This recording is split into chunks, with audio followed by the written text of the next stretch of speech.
Hello, what's up guys? This is Axel from How to Teach X Iceland here with another video on the basics of the Icelandic language. Today we're going to talk about the alphabet.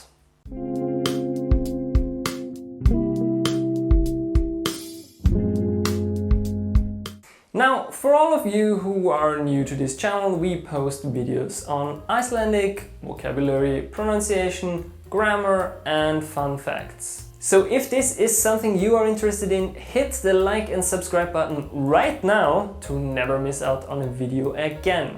Alright, the Icelandic alphabet is very similar to the English one, with some exceptions of course. The letters ith, thot, I and ö.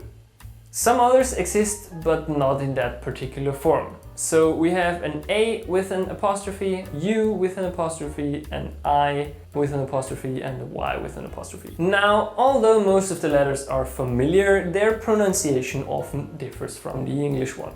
Let's have a look at them with a little aid of the IPA, the International Phonetic Alphabet. If you don't know the IPA, there are video recommendations in the description. Check them out. So, on the left, we have the letter, in the middle the name, and on the right the IPA phonetic description. So the first letter is the short or long A sound, A. Then we have the A with an apostrophe, which is an au, au. Then B, B. Then D, D.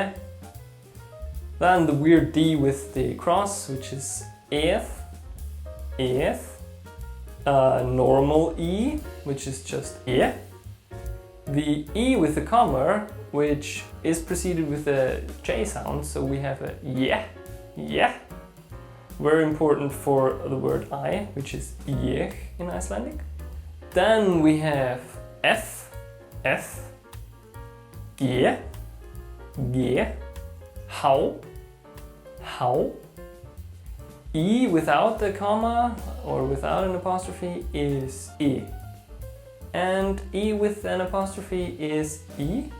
So there's actually very little difference between those two letters. So E and E. J is yoth, yoth. K is cow, cow. Then we have et, et. M, M. N, N. O, O. So M, N, O, quite similar to the English one. LMNO. But then the O with the comma, which is nothing different from an O sound. So O. P is pie, pie. R, R. So you have the rolled R like in Scotland, the R, R. S. Now S is something that is quite difficult because we have different S sounds in Icelandic depending on the word. So either you have an S sound that is similar to the English one, which is a S sound, so unvoiced S. But there are also, and that's the majority of the cases, S sounds that are more of the German SCH, so a sh sound, sh, as in show. And you kind of mix those two a little bit together. So if you say skier, for example, you don't say skier, you don't say skier. It's something in the middle. It's more of a soft sound. So the Icelandic S is quite important to pronounce correctly, to sound Icelandic, I would say. So then we have T, Ü, Ü as in the German word Tür. There is no real English equivalent for that. Then we have U, Waff, Waff. So V is Waff. We have X, ypsilon I and ypsilon E. So again, the Y with and without an apostrophe or a comma. So ypsilon I, ypsilon E. Then the more prominent thought, which is very similar to the English unvoiced th. Thought. I. So A and E in one letter make I as in high. And the last letter is the letter Ö. So we have an O with 2 dots on it. Ö.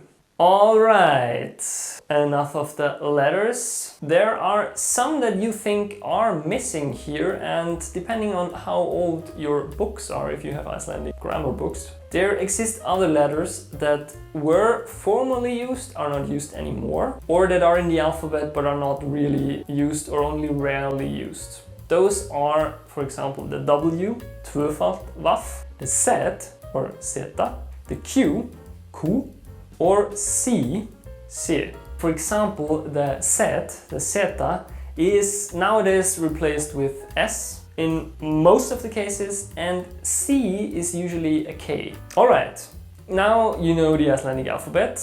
In the next lesson we will have a look at how they are pronounced in the actual language. Stay tuned, feel free to watch the video again, and see you in the next video.